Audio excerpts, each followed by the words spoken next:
एक बात बताओ, कैसा रहेगा जब आप कितना भी बड़ा से बड़ा लॉन्ग आंसर को आप चुटकी बजा के याद कर लोगे।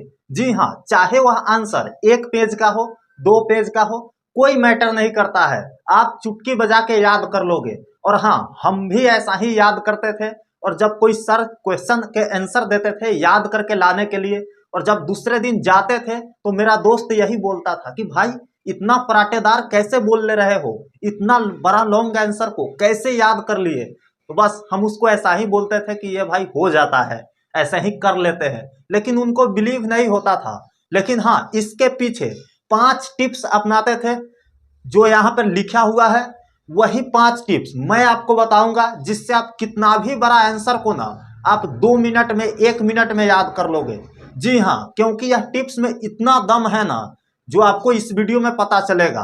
तो बस बने रहिए इस वीडियो में लास्ट तक। तो आइए देखते हैं कौन सा ऐसा टेक्निक है जिसको हम अपनाएंगे ना तो कितना भी बड़ा आंसर को हम इजिली याद कर पाएंगे और एग्जाम में भर भर पेज लिखेंगे। जी हाँ, भर भर पेज लिख करके आओगे, बहुत सारे पेज में लिख करके आओगे, जिससे एग्जामिनर अच्छे अंक दे पाएंगे। तो आइए देखते हैं। ऊपर एक हेडिंग पढ़ लेते हैं हमारा, लॉन्ग आंसर याद करने का सिग्मा टिप्स, जो 5 टिप्स है। अब आप बोलोगे कि सर 5 टिप्स कहाँ है, इसमें 4 ही तो दिख रहा है। जी हाँ, एक मेरा फेवरेट है जो बहुत कमाल की है, जो मैं यहाँ लिख करके बताऊंगा इसी वीडियो में। तो बने रहिए आप इस वीडियो में, ठीक है।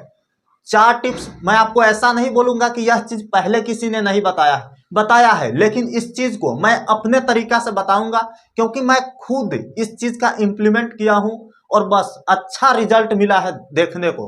तो पहला टिप्स है हमारा चंकिंग टेक्निक। अब आप बोलोगे भैया चंकिंग टेक्निक क्या होता है, बता रहा हूं ना।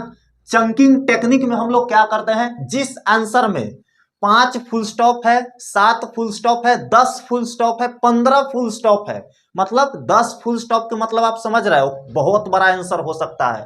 तो ऐसे आंसर को हम चंकिंग टेक्निक्स अपनाएंगे, डिवाइड कर देंगे। चंकिंग का मतलब होता है छोटे छोटे भाग में तोड़ना, छोटे छोटे पार्ट में उसको डिवाइड कर देना। मतलब मान लेते हैं एक 10 फुल स्टॉप का आंसर है, ठीक है, तो ऑब्वियस सी बात है आंसर बहुत बड़ा होगा किसी भी क्वेश्चन का। उसमें 10 फुल स्टॉप है तो उसको हम क्या करेंगे, पहले चंकिंग करेंगे, छोटे छोटे पार्ट में डिवाइड करेंगे। यानी पहले 2 फुल स्टॉप तक हम पढ़ेंगे, समझेंगे, वहां तक उसको याद करने का कोशिश करेंगे, रट्टा नहीं मारेंगे। मैं आपको बिल्कुल नहीं बोलूंगा कि रट्टा मार के आप याद करो, क्योंकि मैं रट्टा मारने वाला स्टूडेंट खुद नहीं था। रट्टा मार के आप कितना याद कर लोगे, एक आंसर 2 आंसर, लेकिन बहुत सारे आंसर आपके माइंड में तभी रहेगा जब आप चीजों को समझ करके याद करोगे और 4 टिप्स अपनाओगे। उससे पहले मैं एक चीज और बताऊंगा कि इस टिप्स को आप कहीं नोट कर लीजिए, क्योंकि जैसे आपको लॉन्ग आंसर याद नहीं होता है ना, वैसे ही इस टिप्स को आप भूल जाएंगे। तो बस आप नोट कर लीजिए, उसके बाद लॉन्ग आंसर तो याद होगा ही होगा, यह टिप्स भी आपको याद हो जाएगा। तो अगली बार आप किसी को भी बता पाओगे और अपने भी इंप्लीमेंट कर पाओगे 5 टिप्स को। तो आइए, सबसे पहले आपको तोड़ना है आंसर को, ठीक है। तोड़ना मतलब क्या, छोटे छोटे भाग में हम उसको डिवाइड कर देंगे। पहले 2 फुल स्टॉप तक पढ़ेंगे हम लोग, उसके बाद 3 फुल स्टॉप तक पढ़ेंगे, समझेंगे, उसके बाद हम आगे बढ़ेंगे। जब तक 2 फुल स्टॉप कंप्लीट नहीं हो जाता हमारा, उससे आगे हम लोग पढ़ेंगे ही नहीं। क्योंकि हम क्या होता है कि बड़े आंसर को, जो बड़ा आंसर होता है उसको हम लोग लास्ट तक पढ़ लेते हैं और अंत में पता चलता है कि भैया कितना बार पढ़ चुके हैं, अभी तक याद नहीं हुआ। कैसे होगा, आप शुरू से लास्ट कर दे रहे हो, नहीं होगा ऐसे। छोटे छोटे भाग में तोड़िए, छोटे छोटे भाग को समझिए, याद कीजिए, उसके बाद आपको पता चलेगा लास्ट में कि ऐसे करते करते सारा आंसर याद हो गया। तो बस इसी टिप्स को बोलते हैं चंकिंग टेक्निक, जो बहुत कमाल की है, बहुत इफेक्टिव है। दूसरा हमारा है माइंड मैपिंग। ये क्या होता है, माइंड मैपिंग क्या होता है, माइंड मैपिंग होता है हमारा जो आंसर को हम पढ़े हैं, जो आंसर को हम याद किए हैं, जो आंसर को हम लिखे हैं, उसको माइंड में मैपिंग करेंगे। कैसे मैपिंग करना है, यहाँ पे हम विजुअलाइज करेंगे, ठीक है, देखेंगे, अपने दिमाग में सोचेंगे। जरूरी नहीं है कि हर समय कॉपी और पेन हमारे सामने हो, आंसर हमारे सामने हो, नहीं। हम बैठे हुए हैं कहीं, टहल रहे हैं, घूम रहे हैं, कोई काम कर रहे हैं, उस समय भी अपने माइंड में उस आंसर को मैपिंग कराएंगे, चलाएंगे, शुरू से लेकर अंत तक दोहराएंगे।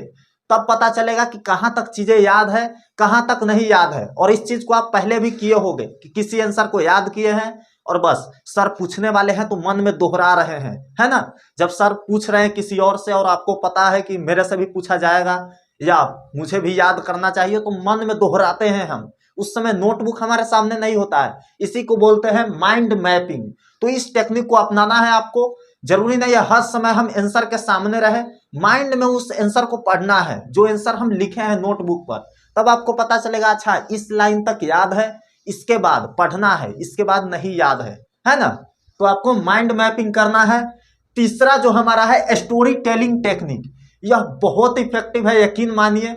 अच्छे अच्छे जो इन्फ्लुएंसर है उस इस चीज को यूज करते हैं और अपने जनता को इन्फ्लुएंस करते हैं। अब स्टोरी टेलिंग टेक्निक को अगर मैं पूरा बताऊं तो बहुत लंबा वीडियो हो जाएगा, लेकिन जितना आपको समझना चाहिए उतना मैं डेफिनेटली बताता हूं। स्टोरी टेलिंग टेक्निक का क्या होता है, मान लेते हैं आपको एक मूवी का स्क्रिप्ट दे दिया गया, स्क्रिप्ट इन द सेंस जो लिख करके दे दिया गया, वो मूवी आपको नहीं दिखाया गया, तब आप उस चीज को याद नहीं कर पाओगे, क्योंकि वह एक जरूरी नहीं एक पेज में उस मूवी को अट जाए, वह एक बड़ा सा मोटा सा नोटबुक बन जाएगा, एक बड़ा सा किताब बन जाएगा। अगर उस मूवी को लिख करके दिया जाए कि इसके बाद ऐसे होगा, इसके बाद ऐसे, और उस चीज को आप याद करना तो दूर की बात, आप शुरू से अंत तक पढ़ भी नहीं पाओगे।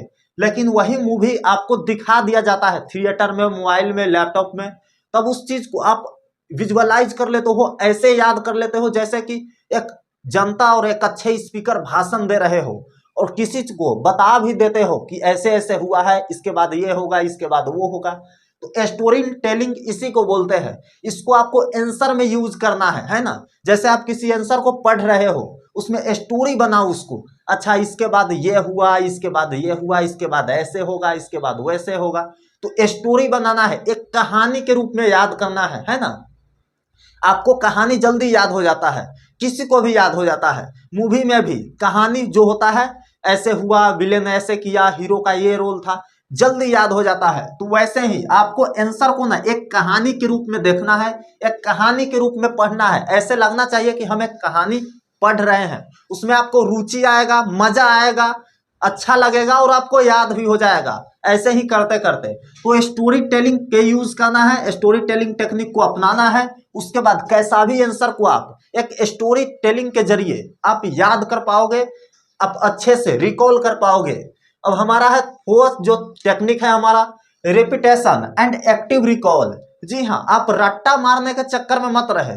रिपीटेशन एंड एक्टिव रिकॉल का मतलब है जो आंसर हम लोग याद किए हैं ना, उसको रिकॉल करेंगे। रिकॉल मतलब क्या, फिर से उसको अपने अनुसार जो याद करने का कोशिश करेंगे। जरूरी नहीं है कि लाइन बाय लाइन, मान लेते हैं बीच में का कोई शब्द भूल गए हम, तो ऐसा नहीं है कि वहीं पे स्टॉप हो जाएंगे, वहीं पे रुक जाएंगे, नहीं, उस शब्द के जगह रिप्लेस कर देंगे दूसरा शब्द और उसको रिकॉल करने का कोशिश करेंगे माइंड में। मान लेते हैं हमको आंसर याद किए सुबह, ठीक है, शाम को हम उसको रिकॉल करना चाह रहे हैं माइंड में, और अगर वह रिकॉल नहीं हो पा रहा है, एक दो लाइन ही याद है, अगला भूल जा रहे हैं या भूल गए हैं, तो उसको हम कैसे करेंगे, उसको ऐसा नहीं कि छोड़ देंगे। मान लेते हैं एक लाइन भूल गए, आगे की चीजें याद है ना, याद करने का कोशिश करेंगे, थोड़ा माइंड पर प्रेशर डालेंगे कि अगर वहां चीजें याद नहीं है तो लास्ट में इस आंसर का क्या लिखा हुआ था, तो कोई कोई शब्द आपको याद होगा, उसी से आंसर एक क्रिएट कर देना है। यानी अपने माइंड में पहले चीज तो रिपीट करना है उस आंसर को, उसके बाद रिपीट करने के दौरान अगर कोई चीज भूल जाते हैं तो उसको रिकॉल, एक्टिव रिकॉल के जरिए हम फिर से उसको, अगर लास्ट में कोई शब्द याद है ना, तो उसी से आंसर बना देंगे। इससे क्या होगा, एक क्रिएटिव थिंकिंग आपके अंदर डेवलप होगा और आप कैसा भी आंसर को अपने अनुसार बना सकते हो। जरूरी नहीं है जो लिखे हैं वही लिखेंगे, क्योंकि आप जनरली देखते होंगे कि सेम क्वेश्चन का आंसर कोई सर कोई और आंसर दिए हैं, कोई सर है जो अलग रूप से लिखवाए हैं, कोई सर है जो अपने अनुसार लिखवाए हैं, लेकिन चीजें सेम होता है। कोई वर्ड इधर होना चाहिए इधर हो जाता है, इधर होना चाहिए इधर हो जाता है, लेकिन चीज सेम होता है और सबका सही भी होता है। तो इसीलिए आप ऐसा मत सोचिए कि जो लिखे हैं ना वही याद करें, बिल्कुल नहीं। अगर थोड़ा बहुत चेंज हो सकता है तो होने दीजिए, कोई फर्क नहीं पड़ता है, वो भी सही है। तो आप इस चीज को समझ गए होंगे। और 5 जो टेक्निक है हमारा most important, most favourite technique है हमारा, क्या है वो मैं आपको बताता हूं। 5 जो टेक्निक है हमारा वो है teach someone else, teach someone else. अब यह क्या है भैया, टीच समवन एल्स का मतलब है दूसरे को सिखाओ, दूसरे को पढ़ाओ। हम ऐसे याद करते थे ना कि जैसे लगता था कि अभी पढ़ के जाएंगे ना, अभी रूम पर पढ़ रहे हैं, अभी रूम पर याद करके जाएंगे, तो कोचिंग या स्कूल से था, हाई स्कूल था, उसमें जो बच्चे हैं उसको पढ़ाना है। वो अगर मेरे से एक चीज पूछ देगा कि बताओ ये चीज कैसे हुआ, तो उसको हम बता पाए इजिली, उसको समझा पाए इजिली। तो इसीलिए हम टीच समवन एल्स, एक टीचर के रूप में पढ़िए, एक स्टूडेंट के रूप में छोड़ दीजिए। वैसे पढ़ेंगे तो आपका एक कॉन्फिडेंस तो लूज होगा ही होगा, याद भी नहीं होगा। एक टीचर अपने आप डेवलप कीजिए, अपने आप में एक टीचर मानिए कि हमको किसी को सिखाना है याद करके, हमको किसी को सीख करके बताना है। ऐसे आप रखेंगे ना अपने अंदर एटीट्यूड, तो फिर टीच समवन एल्स के जरिए आप कैसा भी आंसर को याद कर लेंगे। क्योंकि आपको पता होगा कि अगर मैं भूल जाऊंगा तो वहां बताते समय भी अटकूंगा, तो फिर मेरे ऊपर विश्वास नहीं करेगा, उसको लगेगा कि इसको याद नहीं है, ऐसा ही बोल रहा है। तो आप एक अपने अंदर लीडर बनाइए, अपने अंदर एक ऐसा टीचर डेवलप कीजिए जो किसी को समझा सके। इस रूप से आप आंसर को याद रखिए ना, इस रूप से आप आंसर को याद कीजिए कि हमको किसी को समझाना है, जा करके हमको किसी को बताना है, स्टेज पर बोलना है, कैसे बोलेंगे। तो इस टेक्निक का आप उपयोग करके, जो है 5 टेक्निक हम लोग बताए हैं, 1 2 3 4 5, जो है हमारा 5 टेक्निक है, इसको आप उपयोग करके ना, यूज करके कैसा भी आंसर को आप याद कर सकते हैं, विजुअलाइज कर सकते हैं और एग्जाम में भर भर पेज लिख सकते हैं। और इस चीज को आप अपनाते हैं ना, तो आपका डेफिनेटली बहुत अच्छा मार्क्स आने वाला है थ्योरी पेपर में। क्योंकि ऑब्जेक्टिव तो वैसे भी याद हो जाता है, 1 नंबर का रहता है, अच्छा ये बातचीत के लेखक है बालकृष्ण भट्ट, बस हो गया याद। लेकिन सब्जेक्टिव के लिए यह टिप्स बहुत काम करती है, तो आप इसको अपनाएंगे डेफिनेटली, उम्मीद है, ऑब्वियस सी बात है अपनाएंगे ही। और इसी तरह का वीडियो, इसी तरह का टिप्स आप देखना चाहते हैं तो इस चैनल को सब्सक्राइब कर सकते हैं। हम आपका दीपक भैया एग्जाम तक साथ निभाएंगे, यकीन मानिए। और अच्छा लगा है वीडियो तो प्लीज लाइक कर दीजिए, ताकि यह वीडियो और स्टूडेंट के पास यूट्यूब पहुंचा सके। जब आप लाइक करोगे तभी और स्टूडेंट के पास यह वीडियो जाएगा और सपोर्ट मिलेगा, एक मोटिवेशन मिलेगा, जिससे हम इस तरह का और वीडियो आपके पास ले पाएंगे। और हाँ, आपका जो भी क्वेश्चन है वो कमेंट बॉक्स में कर दीजिए। और अगर आप इस चीज को नोट किए हैं तो प्लीज कमेंट सेक्शन में बताइए, हाँ भैया हम नोट कर लिए हैं। और एक एक टिप्स को अगर आपको याद हो गया तो कमेंट बॉक्स में बिना देखे लिख दीजिए कि हाँ पहला टिप्स ये था, दूसरा टिप्स ये था, तीसरा ये था, जिससे हम पता कर सके कि आप कुछ सीखे हैं इस वीडियो से, आप कुछ लर्न किए हैं और इसको इम्प्लीमेंट भी करेंगे। और हाँ, कमेंट बॉक्स में सबसे ऊपर टेलीग्राम और व्हाट्सएप चैनल का लिंक है, उसको जरूर ज्वाइन कर लीजिए। वहां पर हम इस तरह का टिप्स लिखित रूप में देते रहते हैं, नोट्स आपके सब्जेक्ट के अनुसार देते हैं, पीडीएफ देते हैं, तो बहुत फायदा मिलता है, आप ज्वाइन कर लीजिए। तो मिलते हैं किसी और वीडियो में, तब तक के लिए स्टे ट्यून्ड एंड अप्लाई कीजिए इसको। धन्यवाद।